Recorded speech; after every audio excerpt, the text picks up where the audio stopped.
I want to tell you why I have named my teaching United Heart. In the Psalms, David says, whoever wrote the psalm says, "Unite my heart to fear your name."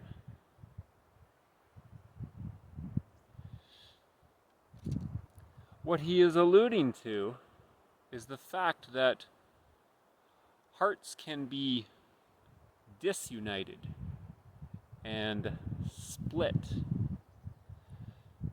for many reasons. And when that happens, it can be extremely difficult to deal with.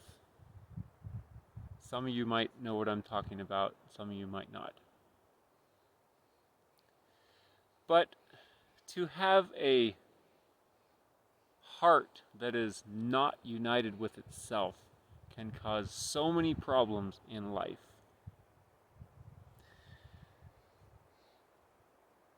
So, in my teaching, part of what I am incorporating is to enable kids to have a united heart which will serve them for the rest of their lives. This happens on a largely subconscious basis, but here's how. Since human beings become conditioned to their circumstances, they become conditioned to what happens to them over and over again. This forms their heart. The best definition of heart that I've heard is the will, the mind, and the emotions together. Basically, your internal world is your heart. Those places deep inside of you that, in a large sense, run the show in your life. The Bible has a lot of important things to say about the heart. Jesus, when he was talking, said that it's from the heart of human beings that problems come. In the book of Romans, it says that obedience comes from the heart. When Jesus said you are to love the Lord your God with all your heart, that was the first thing he said. The heart is extremely critical. In Proverbs, it says that we are to guard our heart with all diligence, for out of it flow the issues of life. That's a pretty big statement. So, the idea is to have a heart that is united, number one, with its creator, with the source of all life in the universe, Christ, God, the creator himself, the father of everything. To have a heart that is united with him happens in many ways.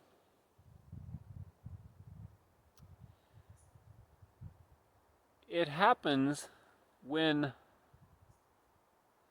a person consistently experiences authority in his life that is consistent with who God is.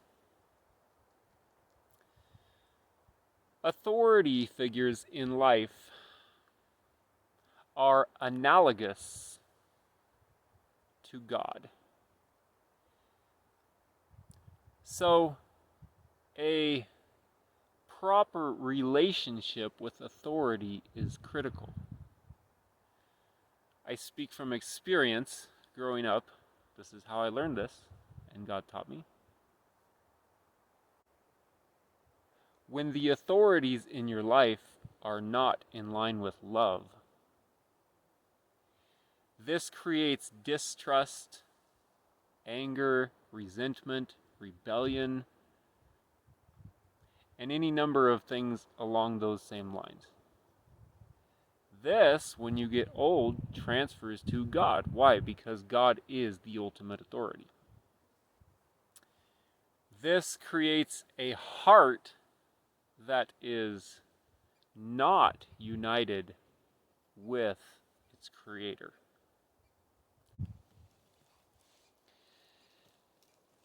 In addition,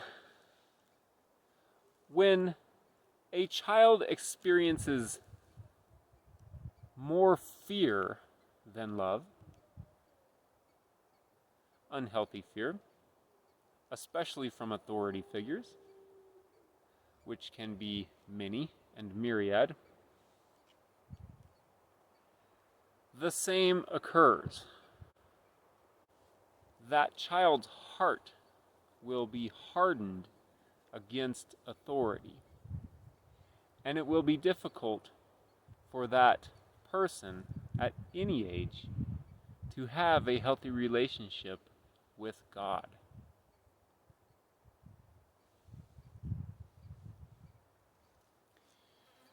As well, since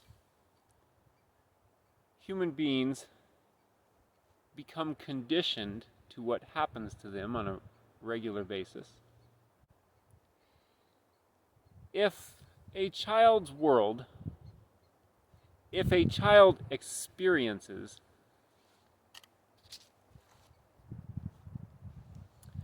unhealthy things repetitively over and over and over again for the long haul, that child and that person will become conditioned to those experiences in his heart, in their heart, in his or her heart. I.e., if a child experiences rejection repeatedly from any quarter, rejection will become normal, and eventually it will become comfortable because that child will become conditioned to it. If it continues to happen, then that child will eventually consider it normal and expect it. This will so color his relationship with his Creator that it will be hard for him to work through that at some point later in life.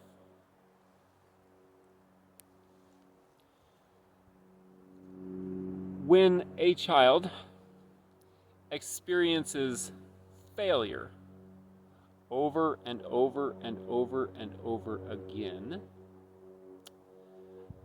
I understand that failure is a normal part of life. When I say failure, I mean he is made to feel like a failure and think that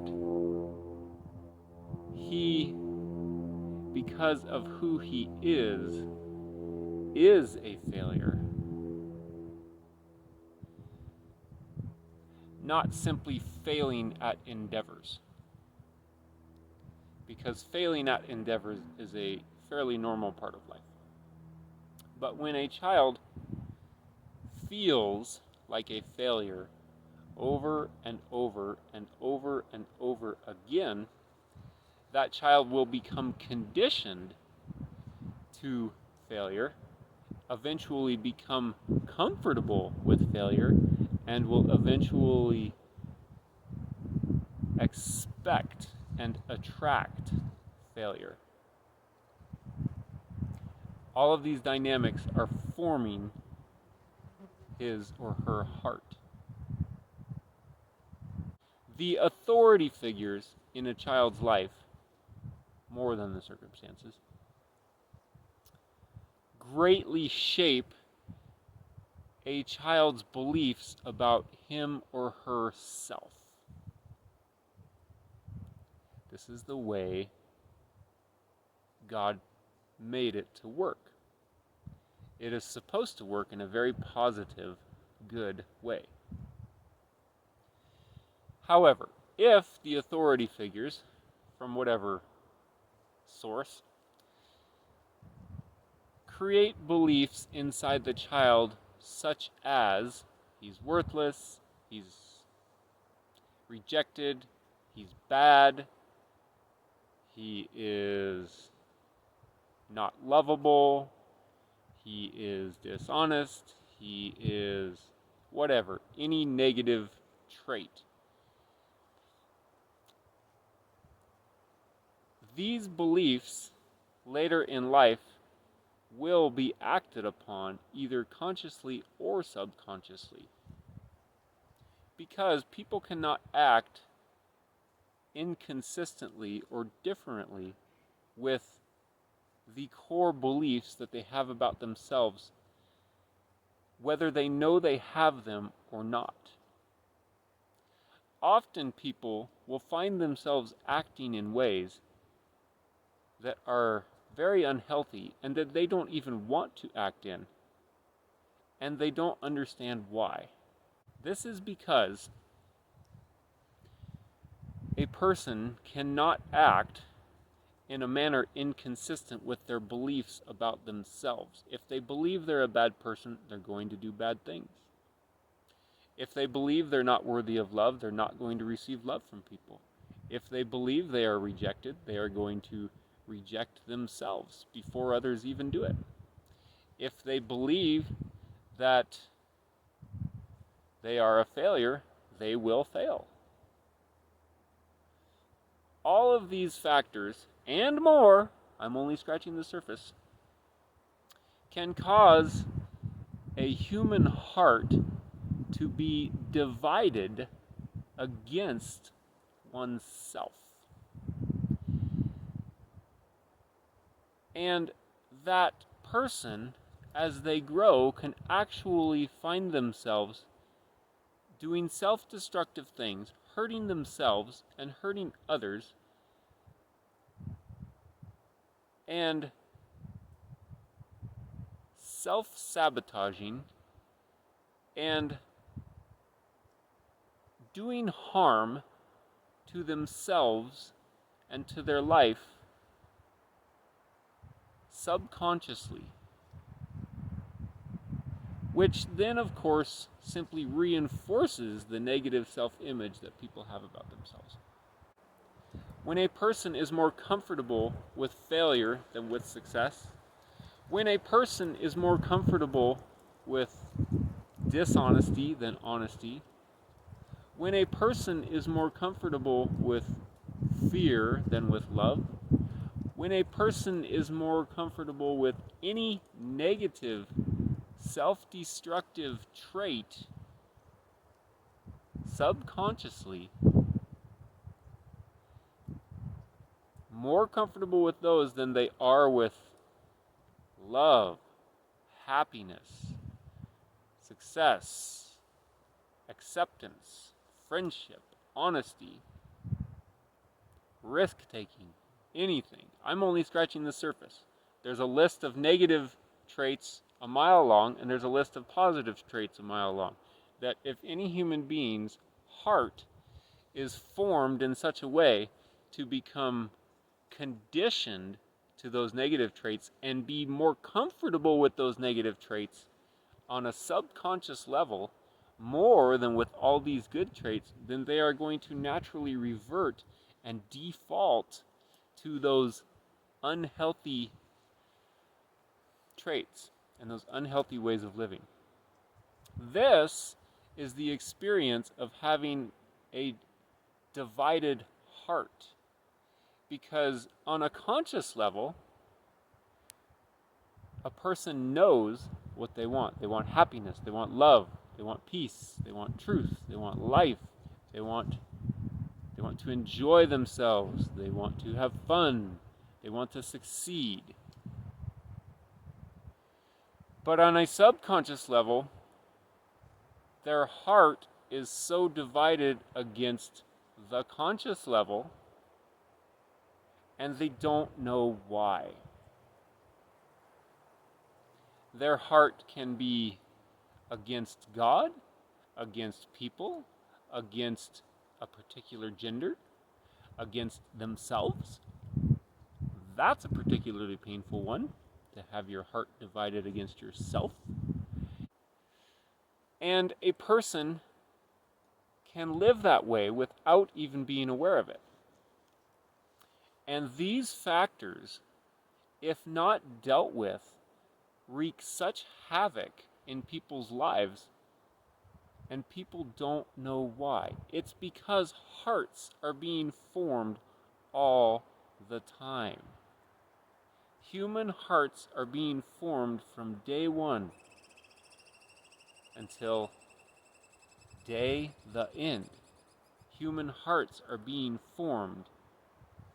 And to have a heart that is divided against oneself is quite possibly and quite probably the most painful experience a person can have in this life. So when I name my teaching United Heart, it's for a very good reason. I love academics. I love teaching kids math and science and reading and all these things. But there are much more important factors going on inside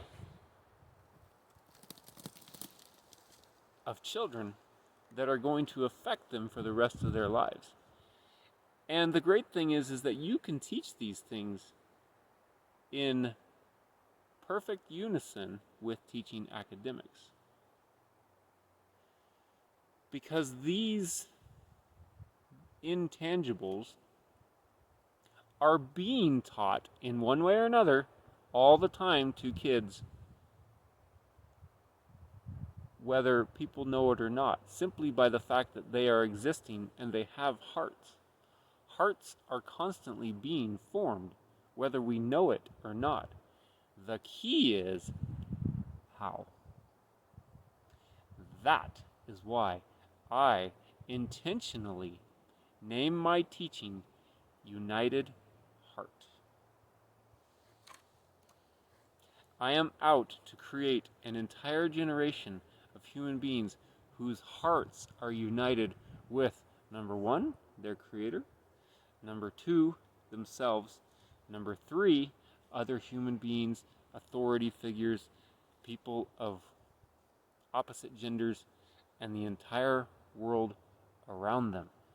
This is success in life.